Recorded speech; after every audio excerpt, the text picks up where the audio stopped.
In Psalm 53, verse 1, we read, "The fool says in his heart, 'There is no God.'" Now, don't take this the wrong way, but I can honestly say that as far as I know, I have never said this or even been tempted to think it. But I'll come back to me in a minute.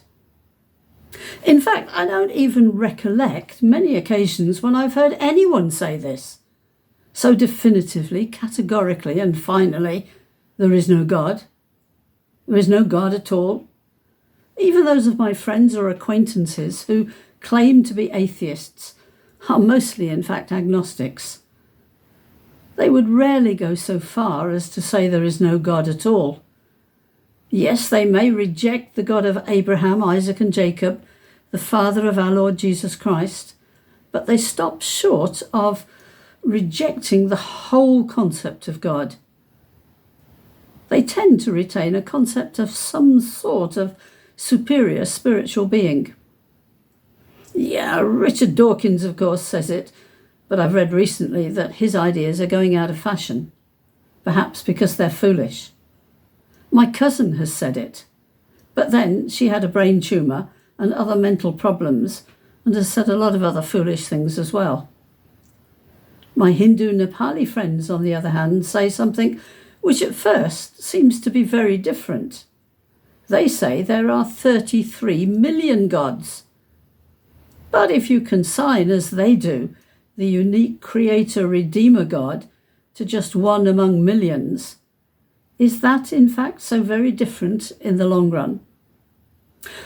In the Bible, there are different types of fools, ranging from silly, foolish people to morally corrupt, evil people.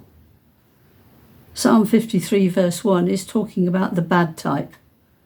That makes it very scary to think or say there is no God.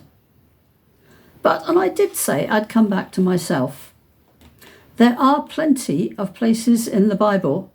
For example, just take a cursory read of the book of Proverbs, and you'll realize that there are many, many ways in which we can be foolish. And here I really do have to hold up my hand.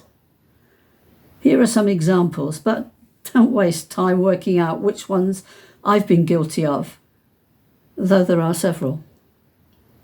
Laziness, naivety, betraying a confidence, unfaithfulness, greed, reckless words, gossip, pride, lying, dependence on money, anger, quick temper, quarrelling, hard-heartedness, stinginess, withholding help to the needy, and ignoring correction or discipline, to name just a few types of wrongdoing that are called foolish.